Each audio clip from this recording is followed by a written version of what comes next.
하여간 1940년 9월 15일 광복군 선언문을 발표함으로써 이제 광복군이 결성이 됐습니다.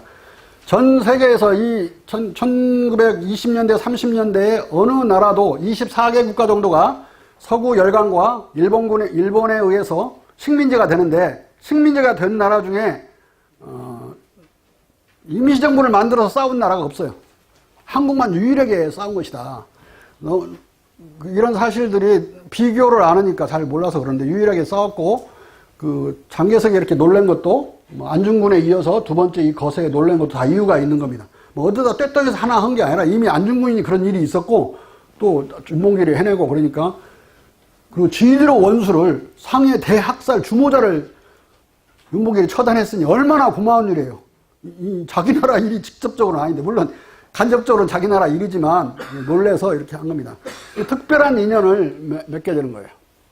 또 미국도 이제 나중에 인정하기 시작해요. 놀라운 건 그 관동군이 중국 본토를 침공을 했는데, 관동군에 딸려있는 군대만이 아니라 딸려있는 보급부대도 있고 이제 징용자들도 있는데, 다 합치면 거의 한 5, 6만 됐을 거예요. 그 5, 6만 중에 1, 2만 정도가 한적이야. 한국 사람. 그러니까 근데 광복군은 2, 3천 명밖에 안 되는 작은 군대였지만은 한국말, 중국말, 일본말을 세 개를 동시에 하는 군대는 광복군밖에 없었어요. 밤마다 그 공작을, 심리전을 계속 해가지고 막 2개 중대, 3개 중대가 한꺼번에 무너져 넘어오기 시작하면서 미군만이 아니라 영국군도 이거 광복군 만만히 볼 문제가 아니네. 임시정부도 있는 것이 드문 유일한 일이었지만 임시정부가 군대를 가진 것은 더욱 드문 일이었고, 광복군을 출범시킬 때 국제적으로 신문에 다 납니다. 우리만 몰라서 그러지 다 하고. 근데 광복군이 뭐 그냥 형식적인 군대인 줄 알았더니 실질적인 전투력을 발휘하면서 놀래가지고 이제 미군도 OSS의 공작을 만들고 이제 그럽니다. 근데 당시 이제 이게 이 군사적인 의존 관계를 알아야 되는데요. 미국은 중국에 군사적으로 대단히 의존적이었습니다. 이유는 미국이 군사적으로 약해서가 아니라 중국이라는 방대한 땅을 이용해서 미국은 군사작전을 하려고 그랬어요. 너무 본토에서 멀어가지고 미군 폭격기가 일본 본토에 폭격을 못하는 거예요. 너무 멀어서. 항공모함을 가까이 가서 대놓고 하려고 해도 700km 전방이에요. 이 700km 전방에서 비행기를 항공모함을 이륙시켜가지고 돌아올 수가 없는 거예요. 한 200km가 부족해가지고. 그러면 폭격을 하고 계속 날라서 중국 땅으로 떨어져야 살 길이 있는 거예요. 미군 조종사가. 그러면 길이 아예 중국군의 작전 지역에서 미군 비행기를 출격시켜서 폭격하는 게 제일 좋은 거예요. 그런데 문제는 무슨 염려가 있냐면, 장개석이 일본과 분리하면 자꾸 타협을 하는 거예요. 만주에서 타협하고 상해에 그렇게 대학살을 했는데 왼수들 못 갖고 우리 윤봉길이 갚아야 되는, 그래서 또 전선에서 이탈할까봐 엄청 전전긍긍합니다. 이 루즈벨트 전전 긍긍하면서 엄청 대우를 잘해주고 모든 무력을 다, 군비를 다 대줘요. 그리고 계속 부추기고 이탈하지 말도록 군사적으로 같이 동맹국으로 싸우도록 이제 요구를 하고, 또 장개석은 직접 싸우려면 일본군은 중국군에게 참 너무 버거운 상대인 거예요. 너무 일본군이 싸움을 잘하니까.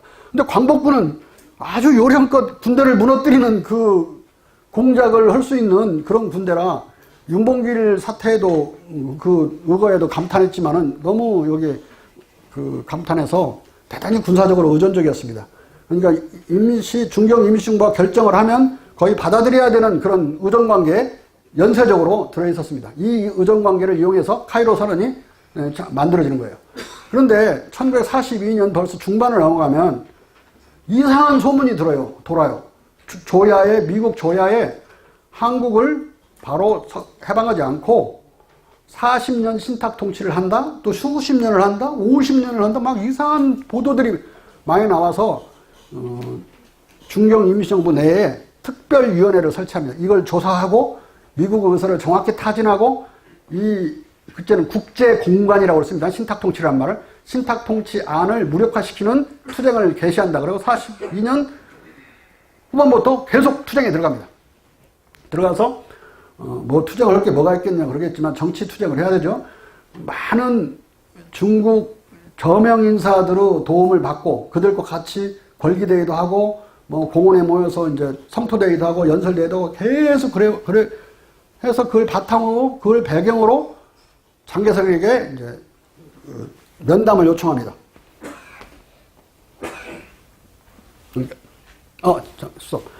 그래서 1944년 7월 26일 날 오전 임정의 여러 계파들이 있었는데 계파들의 수장들을 다 같이 들어가서 강력한 우리는 일본군의 항복과 동시에 광복을 되찾는 걸로 한다.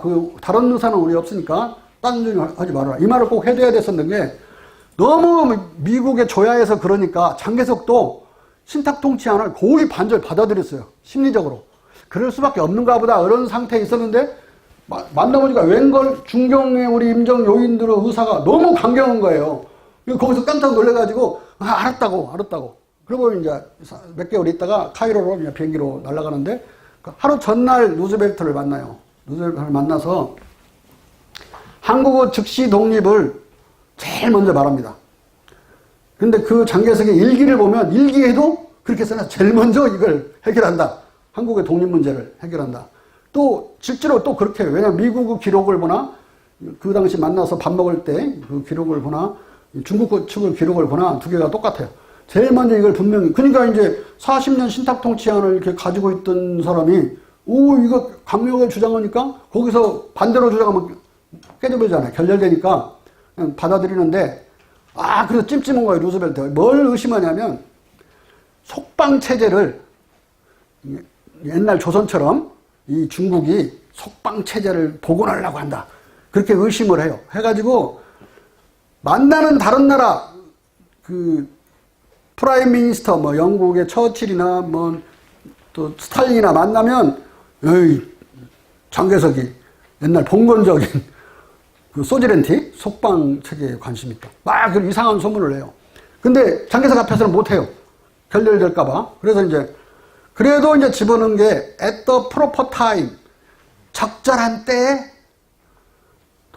광복 코리아 shall be free and independent라고 이렇게 해놓죠.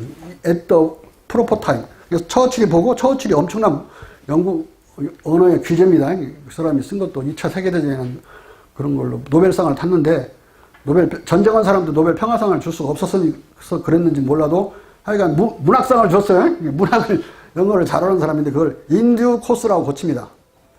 at the proper time이 루즈벨트 표현이에요. 근데 뜻은 똑같아요. 적절한 때에 하고 이게 적절. 그래서 이 카이로 선언 이 텍스트가 나오게 됩니다. 이 텍스트에 가로친 것은 중요하지 않았으니까 빼요. 일본에 대한 미래의 군사작전에 관한 몇 가지 군사적 의무가 합의되었다.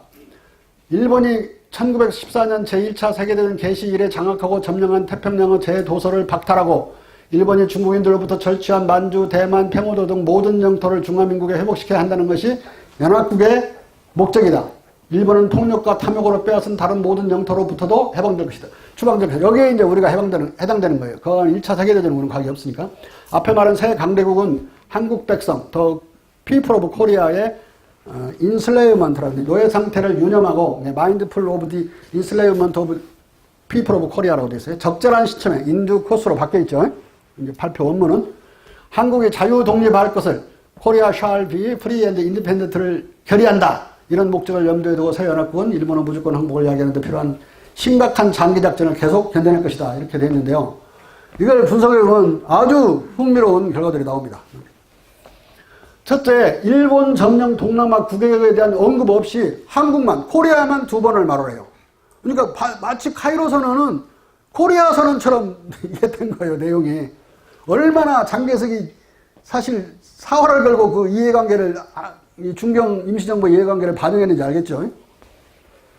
이것은 장개석이 음동원기로 작탄 의뢰 한국 임정을 특별히 여겨 카이로 협상에서 임정의 종전 즉시 독립방침을 적극 대변했음을 증거하는 것이다. 텍스트로 증거하는 거죠.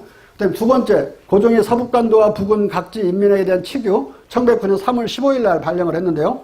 이미 황제에서 쫓겨난 상태인데 이걸 발령을 해요. 근데 황제는 강제로 퇴위당했으니까 한국군은 안 받아들였어요. 그러니까 여전히 황제인 거예요. 우리나라 사람들한테는 고종이. 그 치규에서 오로지 독립이라야 나라이고 오로지 자유라야 백성이다 라는 구절 구절이 그대로 Korea shall become free and independent라는 표현으로 들어가 있습니다.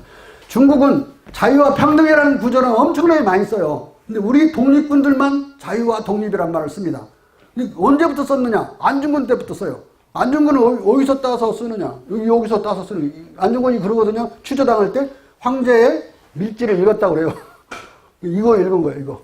그 다음에 이 말은 그때 한 번 딱 쓴 게 아니라 민영환도 죽을 때 각국 공사관에 보내는 말에 코리아 is free and independent 이 표현을 그대로 써요. 이게 황실의 언어였다는 걸 알 수가 있죠. 이게 염원이었고. 그러니까 이 구절이 돌고 돌아가지고 나라를 잃어버린 적이 없는 중국 사람들은 안 쓰는 인디펜던트란 말이 들어있는 거죠. 여기 들어서 여기에 표현이 된 거예요. 구스러우니까 받아 써서 그대로 장개석은 여기다 집어넣은 거예요. 여기에 미국이 개입한 건 거의 없어요. 여기에.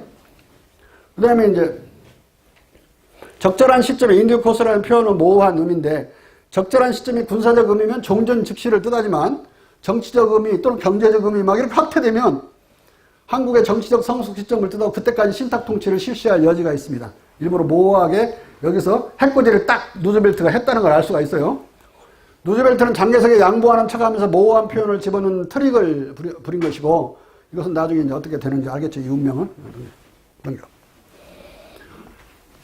카이로 선언의 수훈자들을 보면 우리 한국과 중국 간의 군사동맹 관계를 회복시켜준 건 윤봉건의 작탄 의거고 다시 그걸 총지휘한 사람은 김구기 때문에 윤봉길, 김구, 우리 장개석이라고 볼 수가 있죠. 근데 최근에 누즈벨트와 그 비서와 또 이승만이라고 하는 사람들이 있어요. 이승만은 그런 생각 안 했는데 이승만은 뭐라고 했느냐? 이승만이 카이로 선언의 수훈자로 윤봉길, 김구, 장개석 3인을 지목하고 있는 글이에요. 이게 사료죠, 사료. 어망섭한 도예일기, 외놈을 도살한 일기라고 해서 바로 아까 말한 한면 애족단 그 이름으로 발간된 건데요. 광복이 돼서 돌아와가지고 이승만의 서문을 썼어요. 거기다가 국민당 정부와 장개석 주석 부처가 김구 선생을 절대로 신뢰의 음향으로 임시정부를 성원해주고 한국 해방의 단서가 된 카이로 선언에서 장개석 주석이 솔선해서 한국의 자주 독립을 주창해 연합국의 동의를 얻은 이유가 윤 의사의 장거에 있었음을 잊어서는 아니 된다. 윤 의사가 던진 폭탄 한 개는 너무나 그 의의와 영향이 중대하니 김구 선생이 말씀하신 바 소위 최소 희생으로서 최대의 효과를 엿보고도 오히려 남음이 있다고 할 것이다. 이 말 한마디로 이 논쟁을 해결되는 겁니다. 그래서 이제 정리를 하면 에필로그에 이 카이로 선언을 쟁취함으로써 이게 최초로 우리 한국의 독립을 국제적으로 약속하는 최초의 문서입니다. 그 이후에 무슨 얄타회담이니 포츠담이니 그것은 앞부분에 맨날 카이로 선언을 확인하고 카이로 선언을 재확인하고 이게 계속 반복되는 거니까 이게 결정적 문서예요. 디사이시브한 문서이기 때문에 이걸 쟁취하는데 하여간 땀 한 방울이라도 보탠 사람은 다 애국지사라고 우리가 모셔주면 되는 겁니다. 여기 방해한 사람은 이제 아까 아니라고 그랬죠. 카이로 선언은 1894년 7월 23일 범걸로 시작된 갑오벼란으로부터 1945년에 계속된 51년 장기 항전의 승리이자 1904년 갑진뇌란부터 치면 40년 장기 항전의 승리를 의미한다. 이렇게 해석할 수 있습니다.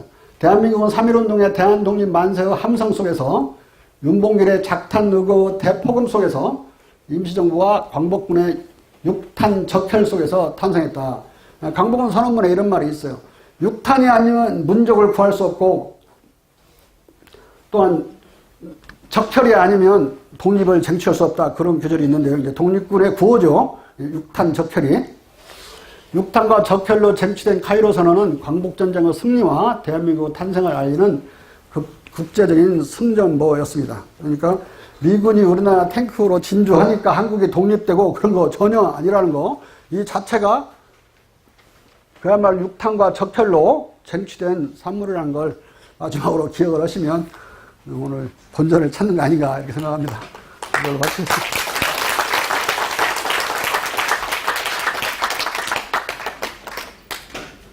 황 교수님, 무려 2시간 가까이 연락주셔서 대단히 감사합니다. 그러시면 황 교수님의 강의 내용에 대해서 질문 있으신 분들은 질문을 받도록 하겠습니다. 질문은 요즘은 짧게 좀 해주시죠. 시간이 너무 많이 갔기 때문에.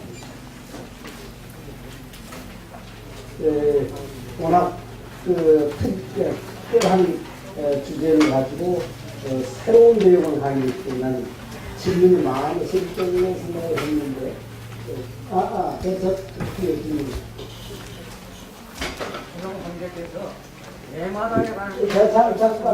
마이크 하시면. 황제께서 네.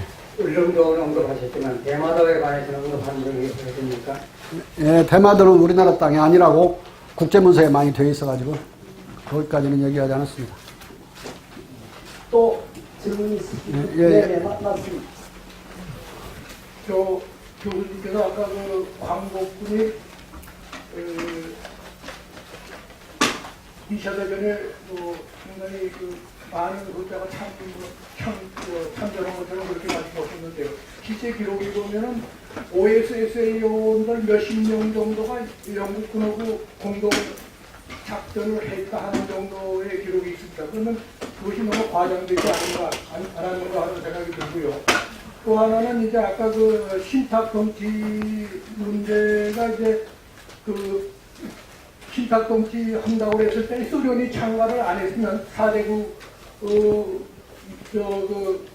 국으로서 소련이 참가 안 했다고 그러면 설사 그 신탁 정치를 했던 안 했던 한국은 분단이 안 됐을 겁니다. 근데 소련이 참가함으로써 분단이 됐단 말이에요. 소련을 거기다 넣었기 때문에 분단이 됐단 말이에요. 그런데 이 영국이나 이 중국은 영국은 특히 소련을 별로 좋아하지 않았습니다. 그 2차 대전 쪽에서도 저들은 소련을 별로 좋아하지 않았어요. 그래서 그것이 결국은 루스벨트는 스탈린을 상당히 좋아했고 호의적이었기 때문에 소련을 참가시킴으로써 우리나라가 분단되는 단초가 됐다고 이렇게 보는데요. 그 부분을 어떻게 설명하실 수 있으신지 좀 말씀해 주시죠. 네, 하여간 뭐 분단의 요인은 많아서 찬탁, 반탁 하나로 이제 결정할 수 있는 건 아니죠. 그런데 약간 사실관계만, 히스토리컬 팩트니까 관계만 바로잡으면,